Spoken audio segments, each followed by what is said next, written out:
체포된 내 입장에서는 경찰이 이렇게 이런 절차들을 설명해 주지 않습니다. 발간부가 해 주지 않아요. 너 구속영장 청구할 거다 이런 얘기 안 합니다. 경찰에 체포된 경험이 누구나 있을 텐데요. 이렇게 시작하면 좋겠지만 경찰에 체포된 경험이 누가 있겠습니까? 별로 없겠죠. 체포된 경험이 있는 사람보다 없는 사람이 더 많을 겁니다. 그런데 체포가 되었을 때 막상 어떻게 대응을 해야 될지 몰라가지고 뭐 그런 내용들에 대해서 내가 준비를 하고 방비를 해야 될 게 어떤 게 있는지 그런 것들을 모르기 때문에 속수무책으로 그냥 질질 끌려가듯이 이렇게 절차가 진행되는 경우가 많이 있습니다. 그래서 오늘 구속되거나 체포됐을 때 어떻게 행동을 하는 게 좋을지 행동 요령에 대해서 한번 알려드리도록 하겠습니다. 자, 우선 체포의 종류에 대해서 한번 살펴보도록 하죠. 영장체포, 긴급체포, 현행범체포 이렇게 세 개 있습니다. 자, 영장체포는 어쩌고 저쩌고, 긴급체포는 어쩌고, 현행범체포는 어쩌고 이런 거 설명해 드려봐야 사실 의미도 없어요. 자, 그럼 전 다르게 이야기하겠습니다. 근데 설명은 해야 되니까 영장체포, 긴급체포, 현행범체포 자막으로 차이점 띄워드리겠습니다. 자, 아셨죠? 하여튼 뭐 다 다릅니다. 영장체포, 긴급체포, 현행범체포 요건도 다 다르고요. 그런데 어쨌든 체포되는 건 똑같아요. 그래서 체포되고 나서 유치장에 가둬놓고 또 경찰서에서 못 나가게 한 다음에 계속 조사합니다. 꾸준히 집중적으로요. 야간에도 조사하는 경우도 많이 있죠. 장시간 조사를 합니다. 그걸 위해서 체포를 하는 경우가 많으니까요. 결국 체포되는 건 똑같으니까 무슨 어떻게 체포되는지 그게 뭐가 중요하겠습니까? 그런데 이제 체포가 되면은 48시간 이내에 내가 풀려나는지 안 나는지를 한번 보셔야 됩니다. 48시간이면 이틀이잖아요. 체포가 몇 시에 됐는지 그걸 체크를 할 수도 없겠지만 대략적인 시간을 알 거 아닙니까? 내가 오후 한 3시 정도 체포된 것 같다 이렇게 내일 모레 3시 정도까지 내가 풀려나지 않으면 경찰이 풀어줄 생각을 안 하고 있으면 구속될 가능성이 있겠구나 이렇게 판단하셔야 됩니다. 스스로. 이틀이에요. 48시간. 그래서 48시간 이내에 풀려나지 않으면 구속될 가능성이 있다라고 하는 거는 그 이유가 중요한데요. 48시간 이내에 체포한 피의자에 대해서 영장 청구를 해야 하기 때문에 그렇습니다. 48시간 이내에 영장 청구를 하지 않으면 석방을 하게끔 되어 있습니다. 체포 시간의 제한은 48시간 이야기입니다. 이틀 기준으로 판단을 해보시라는 거고요.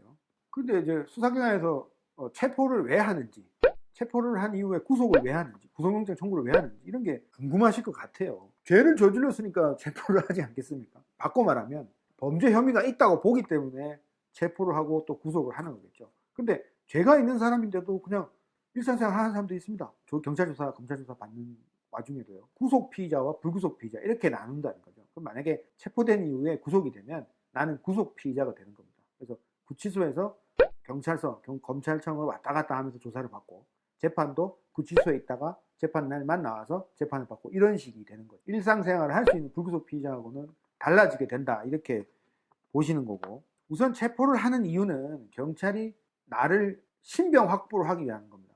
신병 확보 말이 어려운데 그러니까 나를 이제 앉혀다 놓으려고 한다는 뜻이에요. 우선 체포를 해놓고 그 다음에 집중적으로 조사를 하거나 이렇게 해가지고 체포를 하는 이유는 어느 정도 이게 죄가 있다라고 보여지거나 뭐 이런 이유가 있기 때문에 체포를 일단 해둡니다. 그리고 이 사람이 자백을 한다거나 뭐 혐의를 부인할 수도 있겠지만 조사를 통해서 이제 나타난 증거들이나 이런 걸 가지고 판단을 해서 이제 검사가 영장 청구를 해서 구속영장을 발부받으면 그때부터는 장기간 구속이 되는 거죠. 체포가 됐다고 하면은 영장 청구가 될 가능성이 일단 높습니다. 체포가 되면 구속될 가능성이 높다는 뜻입니다.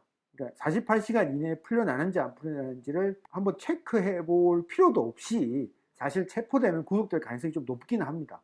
그런데 체포되었다고 해서 무조건 구속되는 건 아니기 때문에 48시간 기준으로 한번 판단해 보시라는 거고. 그런데 체포된 내 입장에서는 경찰이 이렇게 이런 절차들을 설명해 주지 않습니다. 발간부가 해주지 않아요.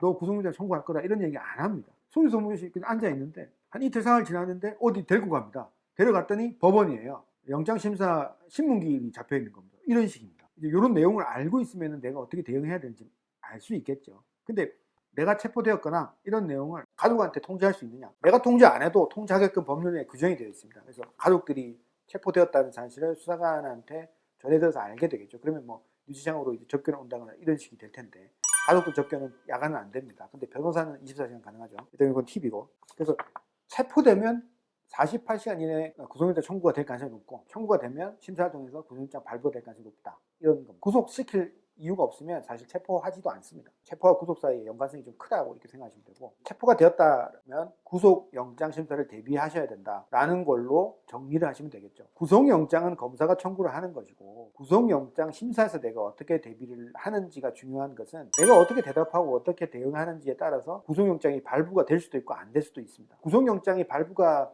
되면 구속이 되어서 구치소로 바로 가는 거고요. 영장이 발부가 안 되면 기각난다 그러죠. 기각되면 바로 석방이 됩니다. 그러니까 되게 중요하죠. 그러니까 특히 범죄 피의 사실이 있는 경우니까 불구속 상태에서 조사나 재판을 받는 게 훨씬 더 본인한테 유리합니다. 본인한테 유리한 자료도 스스로 만들어 제출할 수도 있고요. 근데 구속된 상태에서 그게 극히 제한되어 있기 때문에 구속영장 심사는 매우 중요한 겁니다. 근데 보통 아무것도 모르고 무방비 상태에서 내가 언제 심사를 받는지도 모르고 내가 심사를 받는 것인지 어딘지도 모르는 상태에서 심사를 받게 마련이기 때문에 이 내용이 중요하다는 겁니다. 그래서 실질적으로 구속영장이 청구가 됐다고 하면 그걸 알려주지 않더라도 내가 48시간 이내에 풀려나지 않았으면 영장 청구가 됐구나 이렇게 생각하시면 될 거고요. 영장이 청구가 되면 그 다음날 바로 영장 심사를 합니다. 3, 4일 내에는 아마 영장 심사를 받게 된다 이렇게 예상을 하면 됩니다.